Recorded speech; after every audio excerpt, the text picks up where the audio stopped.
Potencial de ruptura de un capacitor.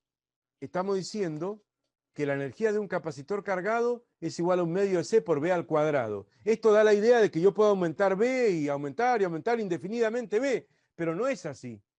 Hay un punto máximo, o sea que el potencial no puede aumentar más que la especificación que tenga el propio capacitor en su etiqueta.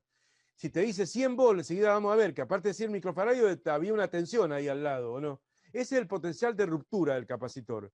En todo capacitor viene indicado el potencial o voltaje máximo que puede aplicársele entre terminales. Si esta diferencia de potencial se sobrepasa, el capacitor se descarga. Razonemos primero así.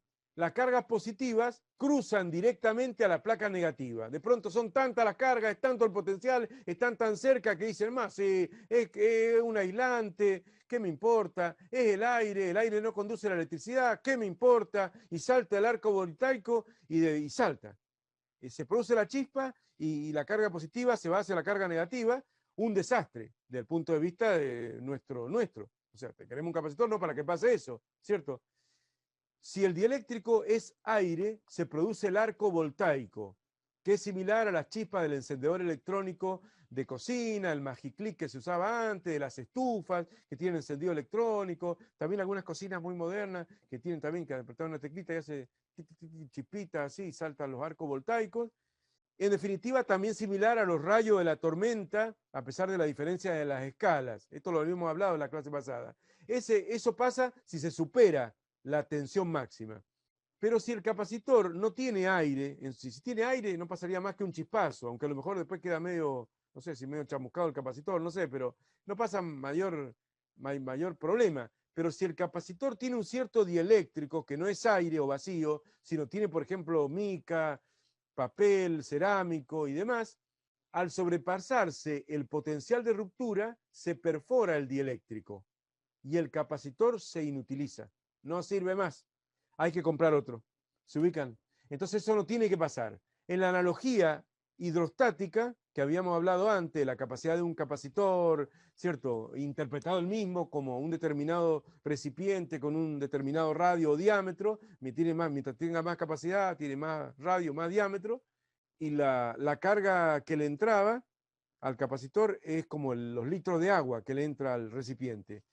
Lo podemos hacer la analogía del potencial de ruptura equivalente a la altura de un determinado vaso. Terminó el vaso, no es indefinidamente alto el recipiente, sino tiene una altura y se terminó el recipiente. Entonces, una vez que el líquido sobrepasa el nivel, se derrama.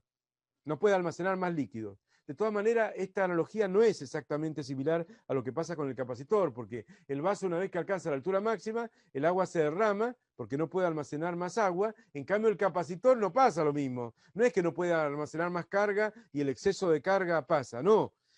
Cuando se llega al potencial de ruptura, se rompe el capacitor. Es como si se rompiera el vaso, pues se derrama todo el agua, no el agua que le sobra nada más. No sé si me explico. O sea, se hace pelota el capacitor. Así que no es muy parecida a la analogía del potencial de ruptura. Pero de alguna manera quise ponerlo, así seguimos con la analogía. O sea que la carga de un capacitor cargado es un medio de la capacitancia por el voltaje o potencial al cuadrado, diferencia de potencial entre la placa al cuadrado, está bien, pero hay un B máximo. Eso hay que saberlo, hay un B máximo y cada vez que uno trabaja tiene que ser consciente de dónde va a meter el capacitor para que no se rompa. Bueno, y todo eso lo podemos mirar en los gráficos, en las imágenes que puse de los capacitores. Acá tenemos, ven, acá están las dos cosas, ¿o no? 47 microfaradios la capacidad, 450 volt. Le podés poner entre estos dos alambres 450 volt como máximo. Más no. Menos sí. Trabaja bien, es lineal, o sea que significa que es lineal, significa que la capacidad de ese valor la va a seguir manteniendo con potenciales menores. Si lo hace trabajar con 100 volt, bueno, va a meter la cantidad de carga que corresponda. O sea, si ve 100 volt, para mandar el 100 volt multiplicando, y bueno, 100 volt por 47 microfaradios te dará una cierta carga. Si le metes 200 volt, te dará el doble de cargas. Y si le metes 300, te dará el triple de carga. Pero no te pasé de los 450 voltios porque se va a romper, se va a inutilizar. En todos los casos está indicado eso, esa tensión de ruptura. Fíjense que de pronto puedes tener un capacitor aparentemente grandote, con una gran capacidad, en lugar de 47 microfaradios, 4700 microfaradios, 100 veces más, incluso hasta puede parecer más voluminoso, pero el potencial de ruptura es menor, ¿ven? 35 volts.